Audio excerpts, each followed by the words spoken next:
Fala aí, seus putos. Beleza?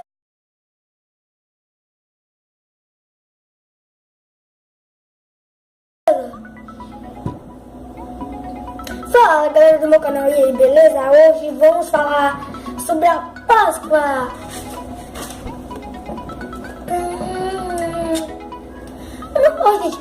Hoje é Páscoa. Muita gente diz que a Páscoa é aquele dia que ganha ovinho de chocolate. Oi, aí, cara. Olha, que legal. Tio, já trouxe meu ovinho de chocolate? Já? Mas, isso não é Páscoa.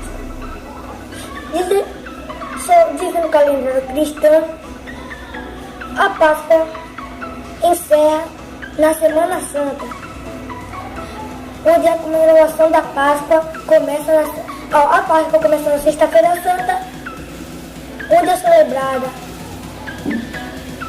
a crucificação de Jesus Cristo, né? De Jesus, e termina no domingo. Aí você me pergunta, mas Elber, todo mundo sabe disso. Nem tudo. A Páscoa é comemorada em vários países. Os espanhóis chamam de Lá.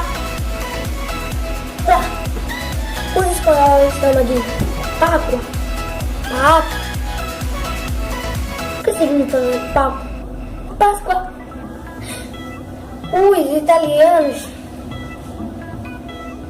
os franceses chamam de os italianos chamam de Pascoal, como se fosse nada.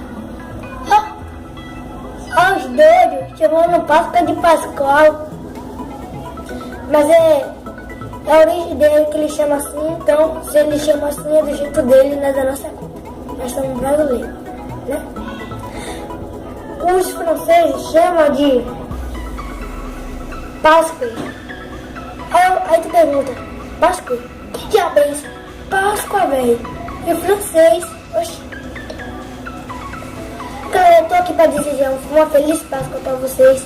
Que vocês já vão deixando aquele... Já vão apertando aqui embaixo do vídeo. Um negócio assim. Vocês apertam aí, deixa o seu like, se inscreve no canal se você gostou mesmo, né? E olha, falei. Tchau!